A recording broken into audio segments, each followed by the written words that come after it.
আসসালামু আলাইকুম প্রিয় ভিউয়ার্স, আমি মোহাম্মদুল ইসলাম আপনাদের সাথে আছি। আজকে আমরা শিখব মিশুক ইজি বাইক অথবা অটোম্যান অটো রিক্সাতে যে ইন্ডিকেটর লাইট কানেকশন করা হয়, এই ইন্ডিকেটর লাইট ইমার্জেন্সি কিভাবে করতে হয়। অর্থাৎ আপনারা অনেকেই চান যে চারটি লাইট একসঙ্গে জ্বালাবো, অর্থাৎ সামনে এবং পিছনে, ডানি এবং বামে এই চারটি লাইট একসাথে কিভাবে জ্বালাইবো, এটা আপনারা অনেকেই পারেন না। তো সেটাই আপনাদেরকে আজকে দেখাবো। তো আপনি যদি আমার চ্যানেলের নতুন দর্শক হয়ে থাকেন, আমার চ্যানেলটিকে অবশ্যই সাবস্ক্রাইব করবেন। তো এর জন্য আপনাকে শুধুমাত্র একটি কাজ করতে হবে। আপনি যে কোনো একদিকে সুইচ দিয়ে নেবেন, ডানে অথবা বামে।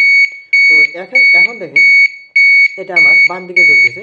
তো এই বাম দিকে আমার যে আউটপুট রয়েছে, এই দুইটা চাপার যে আউটপুট রয়েছে, এই দুটো তার আমি যদি এক জায়গায় করে দিই, তাহলে চারটি ইন্ডিকেটর কিন্তু একসঙ্গে জ্বলবে। তো এখান থেকে আপনারা একটা সুইচ ব্যবহার করতে পারবেন, সুইচ।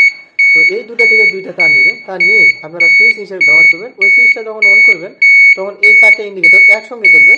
যখন সুইচটা অফ রাখবেন, তখন আপনারা এখান থেকে চাইলে বামের দিকে জ্বালাতে পারবেন এবং চাইলে ডানের দিকে জ্বালাতে পারবেন। একবার ডানের দিকে, একবার বামের দিকে, এভাবে জ্বালাবেন। এবং এই এখানকার যে সুইচ রয়েছে, এই সুইচটা যখন অন করবেন, তখন আপনার এই চারটা ইন্ডিকেটর একসঙ্গে জ্বলবে। তো আপনারা যারা মোটর কন্ট্রোলার, চার্জার, গাড়ি ওয়ারিং প্র্যাকটিক্যালি ট্রেনিং নিতে চান, তারা আমাদের স্ক্রিনে থাকা নাম্বারে কল করে আমাদের সঙ্গে কথা বলতে পারেন। তো আজকের ভিডিও এ পর্যন্ত। ভালো থাকবেন। আসসালামু আলাইকুম।